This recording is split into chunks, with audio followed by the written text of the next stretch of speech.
कर्मण्येवाधिकारस्ते मा फलेषु कदाचन मा कर्म फल हेतुर्भूः माते संगोस्त्वा कर्मणि।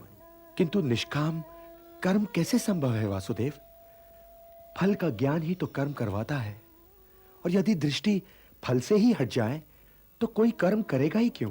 कोई कर्म इसलिए करेगा पार्थ कि कर्म के बिना तो जीवन संभव ही नहीं। तुम सर्वश्रेष्ठ धनुर्धर हो, परंतु यदि तुम्हारा आखेट तनिक भी इधर से उधर हो जाए तो तुम चूक जाओगे। तुम्हारा अधिकार तुम्हारे वाण संधान पर है, तुम्हारा अधिकार तुम्हारी दृष्टि पर है, परंतु उस मृग पर तुम्हारा कोई अधिकार नहीं जिसकी ओर तुम वाण चला रहे हो। तो जैसे कि आपने देखा, श्री कृष्ण जी कहते हैं कि आपको केवल और केवल अपना काम, अपना कर्तव्य करना है, और बाकी जो रिजल्ट्स है इसकी चिंता आपको बिल्कुल भी नहीं करना है।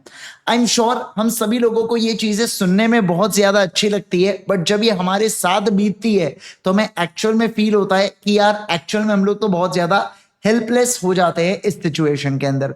तो worry not guys, this is CA Indresh Gandhi और मैं आप लोगों की मदद करने आया हूं इस सिचुएशन में, जहां पर अगर आपका रिजल्ट आज अनसक्सेसफुल हुआ है, चाहे सीए फाउंडेशन के अंदर या सीए इंटरमीडिएट के अंदर, तो आपकी यहां पर रीस्टार्ट स्ट्रैटेजी क्या होनी चाहिए, आपको किस तरीके से फिर से कम बैक करना है, किस तरीके से आपने अपनी पढ़ाई को स्टार्ट करना है, ताकि आपका जो अपकमिंग सितंबर 25 का अटेम्प्ट है उसमें आपको श्योर शॉट सक्सेस मिले। राइट, तो इसके बारे में हम लोग यहां पर बातचीत करने वाले हैं। बहुत ही मजेदार ये वीडियो रहने वाला है, आखिरी तक इस वीडियो को जरूर से देखिएगा। बहुत सारी चीजें मैं आपको बताऊंगा जो आप फॉलो कीजिएगा यार। देखो मैं आपको बता रहा हूं, जितने भी मेथड्स है ना, ये पूरे ट्रायल एंड टेस्टेड मेथड्स है और किसी और के ऊपर नहीं, मेरे ऊपर ही। मैं जब सीए फाइनल के अंदर मेरे फर्स्ट अटेम्प्ट में फेल हुआ था, तो फेल होने के बाद मैंने ये सारी चीजें किया था, जिसके कारण आने वाले 2 महीने में जो मेरा सीए फाइनल का अटेम्प्ट था, जिसके अंदर मुझे 7 सब्जेक्ट्स को पढ़ना था, बट मैंने 7 सब्जेक्ट को क्लियर किया और अगले ही अटेम्प्ट में, यानी कि मेरे सेकंड अटेम्प्ट में मैं सीए बन गया। ठीक है, तो मैं इस वीडियो के अंदर आपको पूरी चीजें बताते हुए चलूंगा। Let's get started. सबसे पहली बात तो देखो, मोस्ट इंपॉर्टेंट चीज, एक्सेप्ट योर रिजल्ट। मैं बहुत सी बार बच्चों को देखता हूं कि रिजल्ट को एक्सेप्ट ही नहीं करते। मैं तो फेल हो ही नहीं सकता, मैंने तो इतनी मेहनत किया था, मैंने तो ऐसा किया था, मैंने तो वैसा किया था, भाई सब कुछ किया होगा, बट ट्रस्ट मी गाइस, अब जो रिजल्ट आ चुका है उसको एक्सेप्ट करो। जहां पर आपको लग रहा है कि यार आपके एक्सपेक्टेशन से बहुत ही कम नंबर आ गए, वहां पर आपको ज्यादा दुगनी रफ्तार से दुगना आपको मेहनत करना होगा आने वाले सितंबर 25 के अटेम्प्ट के अंदर। ओके, दूसरा, मेक अ प्लान। देखो मैं आपको एक बात बता दूं, ये वाली चीज ऑलमोस्ट सब लोग बोलते हैं आपको कि प्लान बनाओ, प्लान बनाओ, प्लान बनाओ, पर बहुत से बच्चों को ये नहीं समझता है कि सर हम लोग प्लान किस चीज का बनाए, क्या प्लान बनाए, हमें ये नहीं समझ में आ रहा है। तो देखो, आपको सब्जेक्ट वाइज, टॉपिक वाइज, क्या क्या मैंने बोलो, सब्जेक्ट वाइज, टॉपिक वाइज, मतलब पहली बात तो प्लान सब्जेक्ट वाइज बनेगा और दूसरा टॉपिक वाइज बनेगा, ठीक है ना। और आपको उसके अंदर डिसाइड करना है कि कौन सा आपका कॉन्फिडेंट टॉपिक है, कौन सा आपका नॉट कॉन्फिडेंट टॉपिक है। जैसे देखो मैं आपको एक एग्जांपल देता हूं, मान लीजिए सीए फाउंडेशन का लॉ है, तो उसके अंदर इंडियन कॉन्ट्रैक्ट एक्ट के यूनिट 1 में आप कॉन्फिडेंट हो नहीं कॉन्फिडेंट हो, ये पूरी चीज ऐसे यूनिट वाइज पूरा प्लान बनाइए। Same goes with the CA inter law, और बाकी सारे सब्जेक्ट्स के साथ भी आपको सेम करना है। पूरा प्लान आपको बना के रखना है कि कौन से टॉपिक में आपको कॉन्फिडेंस है, कौन से इसमें नहीं है, क्योंकि जो आपके कॉन्फिडेंट वाले टॉपिक है वो मात्र रिविजन से आपके कंप्लीट हो जाएंगे, पर जिस टॉपिक में आपको उतना कॉन्फिडेंस नहीं है उसको थोड़ा सा ज्यादा टाइम एलोकेट करना पड़ेगा अच्छे से डीप स्टडी करने के लिए, अच्छे से पढ़ने के लिए, ठीक है। इसके अलावा try to analyse your mistakes. देखो एक बात मैं आपको बता दूं, ये चीज केवल और केवल आप कर सकते हो। मैं आपको एक बात बताऊं कि अभी आपने जो एग्जाम दिया, एग्जाम देने के बाद जब पेपर, मैं आपको एक, आप सोच के देखो, मैं अगर पेपर लिखा हूं बेटा, तो मुझे तो पता है ना मेरा पेपर कैसा गया है। भले बाहर वालों को मैं बोल रहा हूं नहीं नहीं मैं फेल हो जाऊंगा, मेरा पेपर तो अच्छा नहीं गया, पर अंदर ही अंदर पता होता है मैं पास हो जाऊंगा। पर मान लो मैं बोल रहा हूं, मान लीजिए मेरा पेपर खराब गया है, तो मैं अंदर ही अंदर जानता हूं कि मैं क्लियर नहीं करूंगा। Most of the students, 90% of student को रिजल्ट के पहले ही उनका पता हो जाता है कि उनका रिजल्ट क्या रहने वाला है। बहुत कम ऐसे स्टूडेंट होते हैं जिनका 50-50 होता है, कोई पेपर अच्छा गया, कोई एग्रीगेट में फंस गया तो समझ में आता है, ठीक है। तो आपको आपके मिस्टेक्स को एनालाइज करना है कि पिछले अटेम्प्ट में आपने क्या मिस्टेक्स की थी, ठीक है ना। उन मिस्टेक्स को लिख के रख दो एक पेपर के ऊपर, और वो मिस्टेक्स आपने इस अटेम्प्ट में बिल्कुल भी नहीं करना है। मतलब अपन किसी गलती से डूबे और अगली बार सेम गलती से फिर से डूब रहे, तो ये क्या बात हो गई, समझ रहे हैं आप बात को। तो ऐसे केस में आपको क्या करना है, आपको अपनी मिस्टेक्स को आइडेंटिफाई करना है। आइडेंटिफाई करने के साथ साथ आपको उसके ऊपर विचार विमर्श करना है कि ये मिस्टेक्स को मैं दोबारा से कैसे ना दोहराऊं। बहुत से बच्चे जैसे लॉ के अंदर राइटिंग प्रैक्टिस नहीं करते, वो राइटिंग प्रैक्टिस आप इस बार करना है। बहुत से बच्चे टेस्ट नहीं देते, आप टेस्ट दीजिए। बहुत से बच्चे रिविजन में मार खा जाते हैं कि कैसे रिविजन करना है, कितने दिन में रिविजन करना है, वो आप करिए। समझ रहे हैं आप बात को। तो ये सारी कुछ बातें बच्चों जो बहुत ज्यादा जरूरी है आपको अपनी मिस्टेक्स को आइडेंटिफाई करने के लिए। इसके अलावा देखो, आज आप सो जाइए, आज माहौल नहीं है बिल्कुल भी पढ़ने का।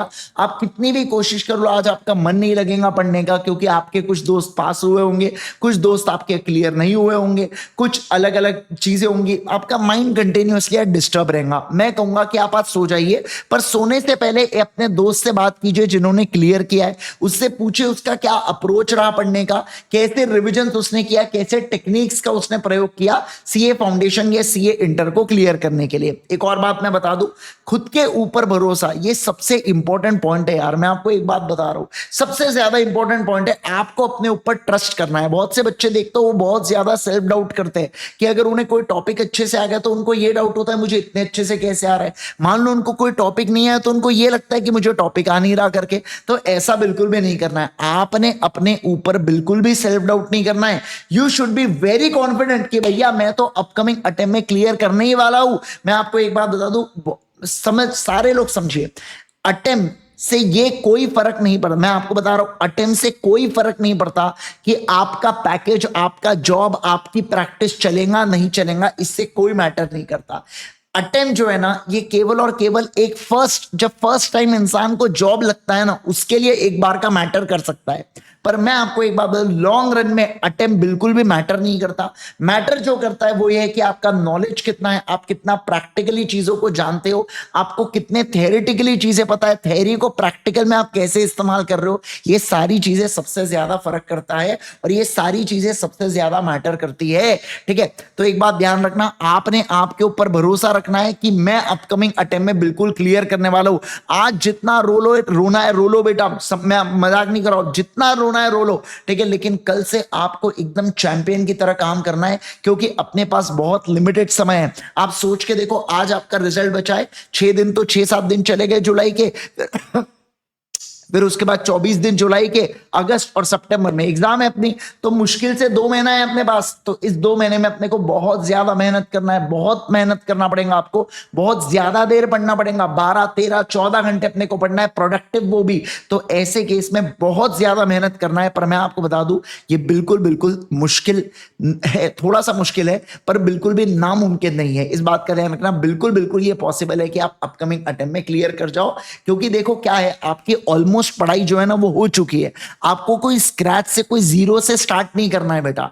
एक बात माइंड में फिट कर लो कि आप कोई जीरो पे नहीं हो अभी, आप ऑलरेडी 40-30 पोजीशन पे खड़े हो, आपको बस उसको 70, 80, 90 के पोजीशन पे जाना है। तो ऐसे केस में आपको जो इनिशियल टेक ऑफ चाहिए वो नहीं जरूरत है आपको, आप ऑलरेडी टेक ऑफ कर चुके हो। अब बस आपको स्टेबल करना है और अच्छे से प्रॉपरली पढ़ाई करते हुए चलना है, ताकि आपका जो अपकमिंग अटेम्प्ट है वो क्लियर हो जाए, ठीक है। देखो एक बात मैं आपको बताता हूं, यहां पर जनरली ये मेरा एक ओवरव्यू होता है इसमें कि अगर किसी बच्चे को 60 के ऊपर है तो आपका अप्रोच बिल्कुल सही है, आपको कोई क्लासेस वासेस करने की जरूरत नहीं है, आप बढ़िया से रिवीजन वगैरह करो। अगर आप फाउंडेशन में हो तो इंटर में हो तो आपका एग्जामिशन आ जाता है। वही अगर 40 से 60 के रेंज में आपके मार्क्स है तो आप थोड़ा सा अपने अप्रोच को चेंज कीजिए, आप रिविजन करेंगे, आपका काम बन जाएगा। आपको आपकी फिर देखो, अब कभी कभार ऐसा होता है कि पेपर में वही चीजें आ जाती है जो मैं पढ़ के गया था, तो क्लासेस करना या नहीं करना ये आपकी चॉइस आ जाती है इसके अंदर। बहुत सी बार बच्चे पूछते हैं ना, sir fast track batch, exam oriented batch को ज्वाइन करूं या नहीं करूं।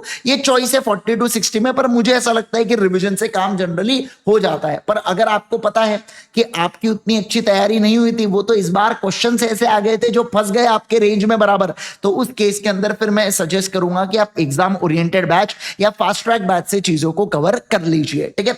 इसके अलावा लेकिन अगर 40 से नीचे नंबर है बच्चों, तो कहीं ना कहीं आपके अप्रोच में बहुत ज्यादा प्रॉब्लम है, आपको रिविजन करने की बहुत आवश्यकता है और कुछ ना कुछ कॉन्सेप्चुअल क्लैरिटी भी मिसिंग है। देखो, अगर किसी बच्चे की कॉन्सेप्चुअल क्लैरिटी होती है ना, मिनिमम 40 नंबर तो बन ही जाते हैं, मैं आपको ऑनेस्टली बोल रहा हूं, मिनिमम 40 नंबर बन ही जाते हैं। तो ऐसे केस में मेरा थोड़ा सा यहां पर होता है कि आपने यहां पर फास्ट ट्रैक बैच या एग्जाम ओरिएंटेड बैच जो होती है उसके लिए एनरोल अगर आप करते हो तो वो ज्यादा बेहतर आपके लिए हो जाता है, क्योंकि कम समय में मैक्सिमम आउटपुट आपको वहीं से मिलेगा, ठीक है ना। ओके, चलो, फिर भी आपकी मर्जी है। आपको ऐसा लगता है कि आपको रिवीजन क्लासेस से फायदा हो जाएगा, या आपको ऐसा लगता है कि आप सेल्फ कर सकते हैं, तो बहुत बढ़िया, बहुत ही ज्यादा बेस्ट है। पर अगर आप मेरे से पूछोगे तो मैं बोलूंगा फास्ट ट्रैक बैच में कम समय में मैक्सिमम आउटपुट मिल जाता है, आप ये डेफिनेटली आप बैच ज्वाइन कर सकते हो। आप बोलोगे सर पूरी फास्ट ट्रैक बैच देखेंगे क्या, गेल सब पे हो क्या? बेटा, जो टॉपिक आपको अच्छे से आते हैं, मान लो 10 टॉपिक है, 10 में से 4 टॉपिक मेरे को बहुत अच्छे से आते हैं, तो मैं 6 टॉपिक्स देखूंगा ना। 4 टॉपिक्स क्यों देखूंगा? जैसे फाउंडेशन में हूं मैं, मुझे कंपनी से बहुत अच्छे से आता है, मैं क्यों देखूं उसे? मैं पार्टनरशिप नहीं आता है, मैं वो देखूंगा।